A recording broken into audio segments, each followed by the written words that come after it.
Pas një sezoni të ngarkuar artistik në skenën e Tiranës, Teatri Kombëtar i Kukullave ka nisur kalendarin e tij veror, duke udhëtuar drejt qyteteve dhe zonave të vogla të vendit. Rubiku, Rogozhina, Patosi e shumë dalesa të tjera janë pjesë e këtij turi që synon të çojë fëmijëve teatrin pranë komunitetit edhe gjatë muajve të verës. Shfaqja që po shoqëron këtë tur është Aventurat e Winnie Pooh, një histori plot humor, muzikë dhe personazhe të dashur, e cila fton vogëlushët të zbulojnë vlerën e miqësisë, bashkëpunimit dhe imagjinatës. Ajo çfarë e bën të veçantë Winnie the Pooh të ndërtuar nga ne është fakti që po ta shohësh historinë nuk ka një antagonist. Winnie nuk ka kurrë personazh negativ, nëse mund ta quaj kështu, dhe këtë herë në fakt janë bletët ato që i bëjnë rezistencën, duke qenë se Winnie gjithmonë kërkon të marrë mjaltin. Kërkon ndihmën e të gjithë shokëve të tij dhe ky është edhe thelbi i shfaqjes. Jemi të ndryshëm, por të gjithë të rëndësishëm për atë çfarë japim. Përmes lojës së kukullave dhe ndërveprimit me publikun, aktorët sjellin një eksperiencë që i bën fëmijët pjesë të historisë. Jam shumë i lumtur për personazhin që kam, është një personazh shumë energjik, shumë nuk rrin dot në një vend, vetëm kërcen, hidhet, këndon.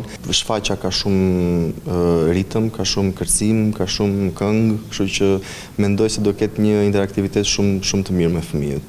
Ndërsa fëmijët do vazhdojnë të shijojnë turin veror në qytete të ndryshme të vendit, Teatri Kukullave do të nisë gjatë muajit korrik edhe një tjetër ngjarje artistike.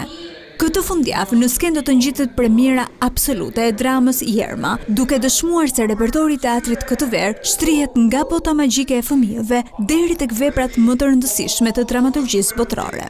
Është Jerma e Federico Garcia Lorcës dhe do të mblidhen gjimnazistët më të talentuar dhe më të mirë të Shqipërisë, të Tiranës, të cilët do të interpretojnë në një dramë që është dedikuar atyre. Thënë kjo, nuk do të kemi vetëm shfaqje për fëmijë. Sa i takon fëmijëve, ne zyrtarisht kemi nisur turin veror, që këtë vit kemi një risi të madhe në fakt, sepse për herë të parë do dalim me një premierë ekskluzive për fëmijët e rretheve dhe fshatrave të Shqipërisë. Do të mundohemi të shkojmë në lokacione që nuk kemi qenë më parë, siç është Ceriku, Rogozhina, Shiroka, Tushemishti, vende ku prindrit pushojnë. Përveç argëtimit, turi synon të krijojë mundësi që edhe fëmijët në qytete ku aktivitetet artistike janë më të rralla të kenë kontakt të drejtë për drejtë me teatrin dhe artin skenik.